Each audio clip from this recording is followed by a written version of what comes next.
Are you feeling lost, stuck, burnout, and at a breaking point? I know that feeling too well. And I want to show you today how you can transform your life with just one major change: prioritizing yourself. Hello everyone, if you don't know me, my name is Carolina and I help women follow their dreams and achieve their goals. And I find that women a lot of times give up on their dreams because they're too busy helping others build theirs while neglecting their own self-care. I was in those shoes where I would prioritize my kid, my partner, my family, and even work a lot of times before I ever cared for myself first. And this brought me to so much bitterness and resentment and ultimately burnout. I couldn't do it anymore, and I said something has to change. And a little bit about me, I love reading a lot. So somebody recommended that I read the book 5 a.m. Clock by Robin Sharma. So I did, and when I started implementing his strategies, that's when I felt like my life slowly started to shift. I truly hope that this video inspires you to transform and change your life if you're in that rut, and that you do the transformation through self-care. Now, when you hear the word self-care, what comes to your mind? Be honest. Social media has created this illusion that self-care is laying down or relaxing in a bubble bath in a spa-like bathroom with candles and chocolates and strawberries everywhere, right? Or it's pampering yourself with a good facial products and facial masks and doing your nails. And don't get me wrong, all that is part of self-care, but it's not the self-care that we're going to be talking about today. Self-care is a synonym for self-respect, and I think when you say it like that, it adds so much more value to caring for yourself. Self-care is the practice of taking an active role in protecting one's own well-being and happiness. In other words, it's knowing your worth and protecting it. It is your responsibility and only yours to know what your worth is and to care for your well-being, and above all, to give yourself happiness. Sometimes I think we expect that from other people, but you are the only person who can make yourself have joy, happiness, and ultimately fulfillment. It does not come from outside of you. In other words, no one else can give you that worth except you. And this is why it's so imperative that you prioritize your self-care, because although people will take from you and will always take your energy and your time, they might not give you back what you've given them, and then ultimately making your self-care bucket completely empty. If you really want to transform your life, your self-care needs to come at the top of the list. It should be priority number one, always. But how?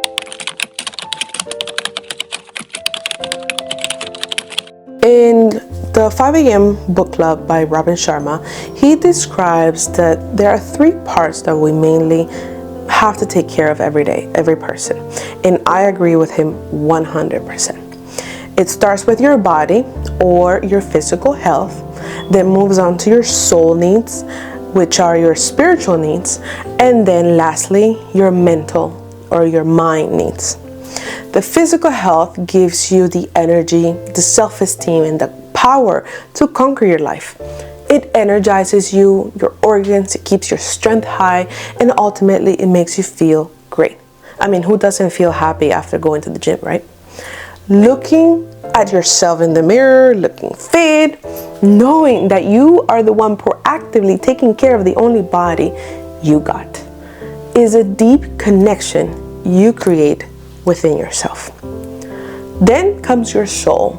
Your soul needs self-care, which different people feed it in different ways. Some read the Bible, some meditate, some journal, some practice gratitude and mindfulness, but ultimately is connecting with your higher self or God for some people and creating that bond with something bigger than just you. It is part of our nature, so when you give it time and you feed it, it will blossom.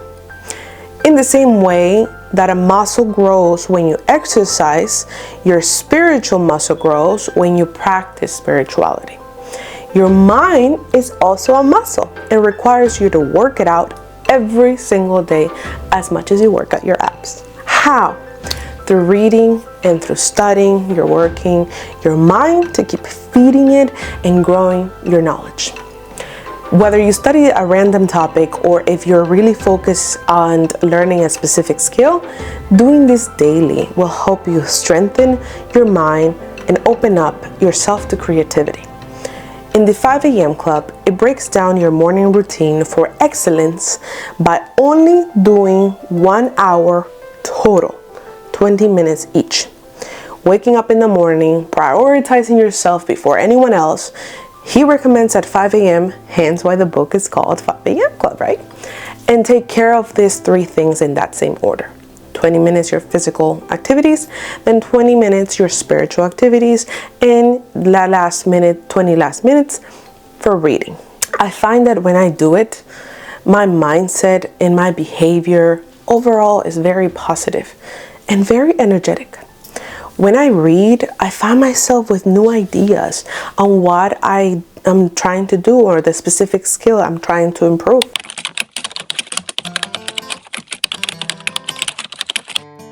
After your morning routine, you should sit down and craft your day. This creates an intentional message to the universe that you want your day to be like you plan it. As you're writing and imagining your priorities for the day, this is ultimately where your mind is going to be the rest of the day. But how do you do it? I have a digital calendar and I also have a physical planner. And every day I write my day and what I'm going to do and my priorities, which are usually only 3 for the day. And those are my musts. I use time block for this, so I know I will have dedicated, uninterrupted time for my priorities. This is crucial if you're really trying to change your lifestyle and take control back. It doesn't have to take so long, 15 minutes max, I think is what I would need.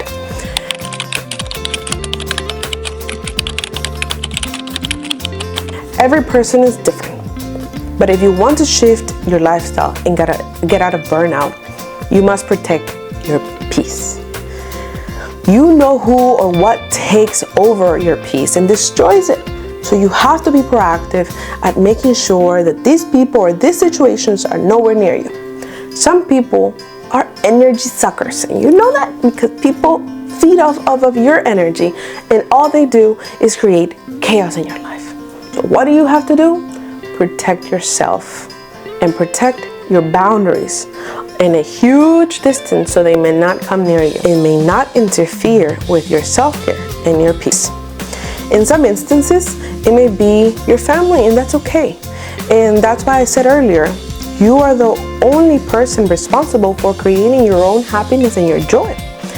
I've noticed ever since I created these boundaries for myself and others, my circle of friends got very small and my personal space got very empty. I wasn't pleasing anyone anymore. I wasn't putting myself as a rug to be stepped on. Instead, I was flying solo, but with a lot more focus and determination. It is easy to get distracted and to accept invitations when you know you have something else to do, or scroll through social media without a real purpose. So be aware of your time and how you really want to spend it. Prioritize your me time when it's time to care for yourself. Then give priority to your loved ones, to nurture the right relationships like your children, your kids.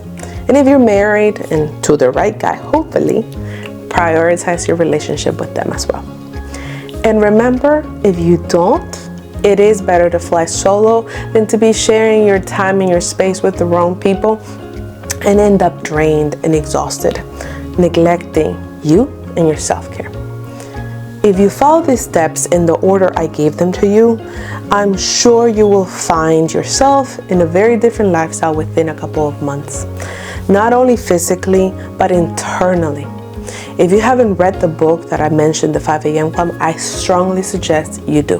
And then follow my plan. If you've enjoyed this information so far, consider subscribing to the channel and also to my email list so you get notified every single time I post something and you never miss my videos. And if you're interested in finding out your next business idea, go watch this video that I posted last week, where I provide you simple steps on how to figure out your next business idea and finally quit your 9-to-5 job. Thank you for sticking around, and until next time.